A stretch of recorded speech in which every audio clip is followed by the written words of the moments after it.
அந்த police station limit உள்ள என்ன இருக்கோ அது கொடுத்துருவாங்க. So that you should keep in mind.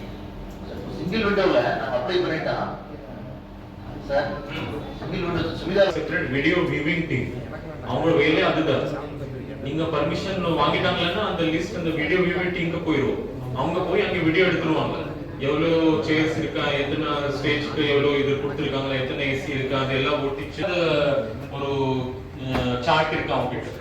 இந்த ரெட் சார்ட் பிரகாரம் நீங்க எவ்வளவு சிலபஸ் இருக்கீங்களோ அதை நம்ம கதை கொண்டு வரணும். கேண்டிடேட் சிட்டிங்னா அந்த கேண்டிடேட் கணக்கே போயிடும்.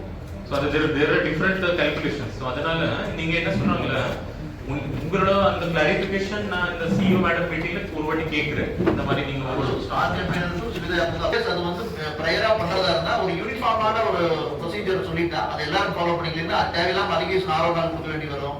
அவருக்கு வந்து 4 மணி நேரத்துக்கு கொடுத்தாங்க, எனக்கு 24 மணி நேரத்துக்கு தரமாட்டேன்ட்டாங்கன்ட்டு அதுக்கு ஒரு என்னன்னா எல்லாரும் அக்ரி பண்ணிக்கக்கூடிய ஒரு சிஸ்டம் இல்ல. அதை செக் பண்ணக்கூடிய சூழ்நிலை இல்ல.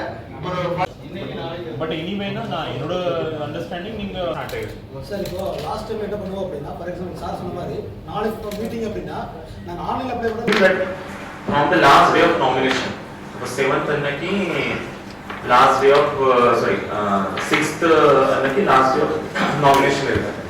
அது முன்னாடி 10 days வரைக்கும் எல்லா ஃபார்ம் 678 ப்ரோசஸ் பண்ணுவாங்க. ஸோ நமக்கு இப்போ இருக்கிற டைம் இருக்கு. இப்போ ஆல்சோ சில இருக்கிற ஃபார்ம் 67 ப்ரோசஸ் பண்ணிட்டோம். பட் எனிவே நீங்க லாஸ்ட் டே ஆஃப் நாமினேஷன் வரைக்கும் ஃபார்ம் 678 கொடுத்துறல. மாவட்ட ஆட்சியருடைய அனுமதியோட நான் இன்னும் வாசிக்கிறேன். டவுட்ஸ் தான் நீங்க கேட்கலாம். முதல்ல வேட்பாளர்கள் மற்றும் அரசியல் கட்சிகளுக்கான வழிகாட்டுதல்கள் தேர்தல் அறிவிப்பு வெளியான நாளிலிருந்து தேர்தல் செயல்முறை முடியும் வரை கடைபிடிக்க வேண்டியவை